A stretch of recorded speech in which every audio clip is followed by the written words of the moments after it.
Hello, everyone, and welcome to another edition of The Danny Show. I'm your host, Ian Cody, giving you commentary and reviews on all things wrestling. Before I get started, I would like to just say thank you guys. Last week, I did a reaction to WWE NXT, ending with Stephanie Vaquer, Rhea Ripley, and Tiffany Stratton making an appearance that got a lot of views and more likes than usual. So I'm very thankful to you guys for that. Also, be sure to check out my short from earlier today and let me know what is your favorite match from NXT. And I will say, Lexis King got it all wrong because NXT Black and Gold killed it. They were amazing. All the matches from their day, especially the takeovers, were stellar. Nothing against 2.0 that looks almost like PBS Kids. Nothing wrong with that. And NXT Gray brand, which is the current, but NXT Black and Gold was where it was.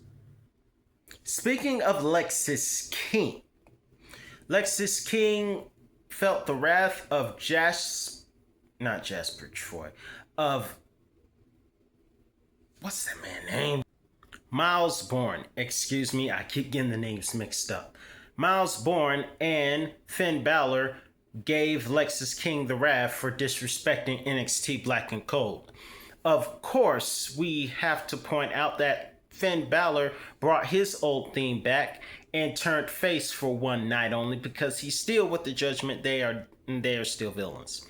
However, we also saw, speaking of bringing themes back, we saw DIY versus Trick and Mellow Gang with Tommaso Ciampa and Johnny Gargano bringing back their original NXT themes of No One Will Survive and Rebel Heart. Respectfully, I thought Rebel Heart was awesome. He should have never ever changed his theme, except for when he was a heel in 2020. Johnny Gargano should have never ever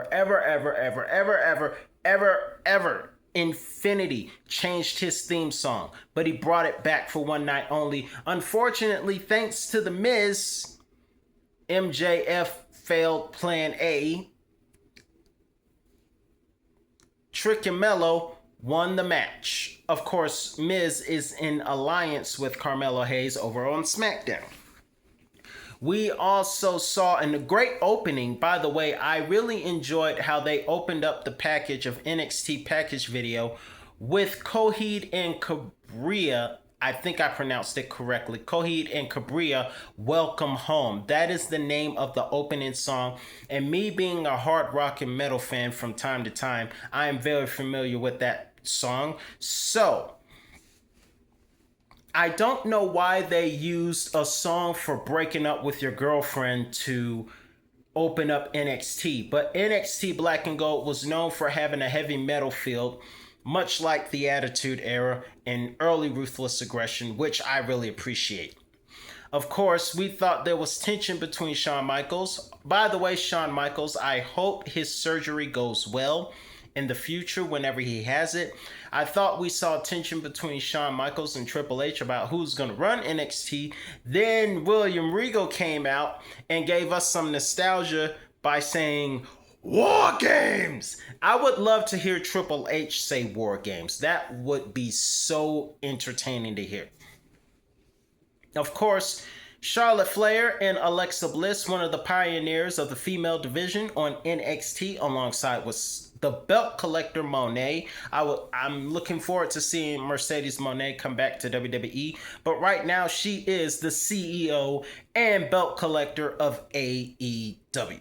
And I am personally, even though she's a villain, I've never rooted for villains until I saw Monet.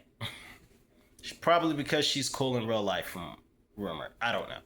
But in any event, Charlotte Flair and Alexa Bliss were successful in defending their tag team championships against the Culling, and Lyra Valkyria reunited with Tatum Paxley backstage. Some special guest appearances tonight include Tyler Breeze, unfortunately losing to Ethan Page for the North American Championship, but we kind of saw that coming. We also saw an appearance from Damian Priest at NXT, giving some advice and having a North American Championship made. Ava Raine, good news. Ava Raine is not fired. Ava Raine is still here on WWE NXT. I'm not going to talk about that. Of course, we also had Siobhan Evans getting a stamp of approval from Sami Zayn. For a second, I thought we were going to have a face-to-face encounter with Kevin Owens, one of the greatest rivals of NXT, which carried on to a 5-star match that previously took place at Elimination Chamber.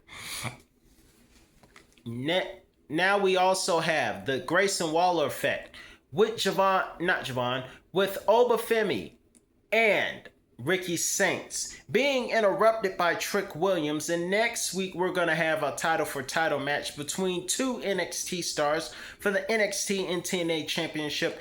And many of the TNA wrestlers and probably fans are pissed about it. So, going forward, we have the women's main event. Yes, the women were the backbone of WWE NXT.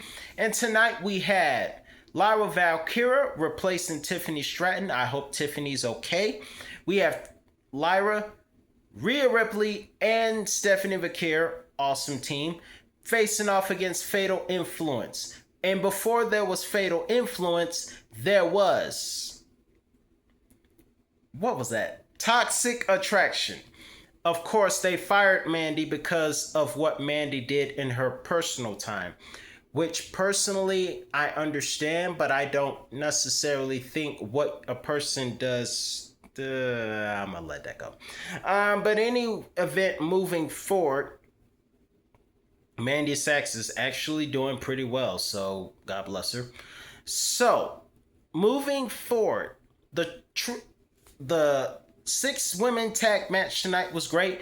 We saw something that I never thought we'd see. We saw a duet before. We've seen a duet of Lola Vice and Stephanie Vaquer doing the Devil's Kiss, which Booker T loved that. And I know a lot of fans, especially men of culture, enjoyed it. Of course, tonight we got Rhea Ripley, who did not go back to her old theme. No need to. And Stephanie Vaquer doing the Devil's Kiss, which doubles the pleasure for Booker T, who is apparently going to make Sharmell upset, and all men of culture.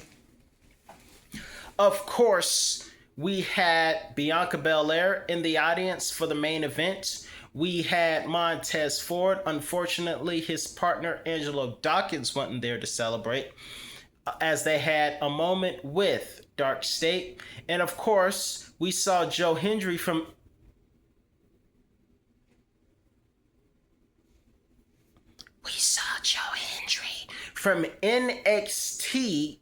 TNA show up tonight as well. So it was very enjoyable to have all the NXT members of the past, those that showed up tonight. I really thought it was cool. Shayna Baszler showed up tonight. I thought that was also cool. She owned NXT. Then she went to the main roster and I don't know what happened. But in any event, great to see everybody, all the legends that made NXT, especially the black and gold brand, back on NXT. Let me know your thoughts in the comments below. I'm your host, Daniel Cody, and that's all the time I have for you today. And I'll be back with another review on all things wrestling. Have a great week, everyone.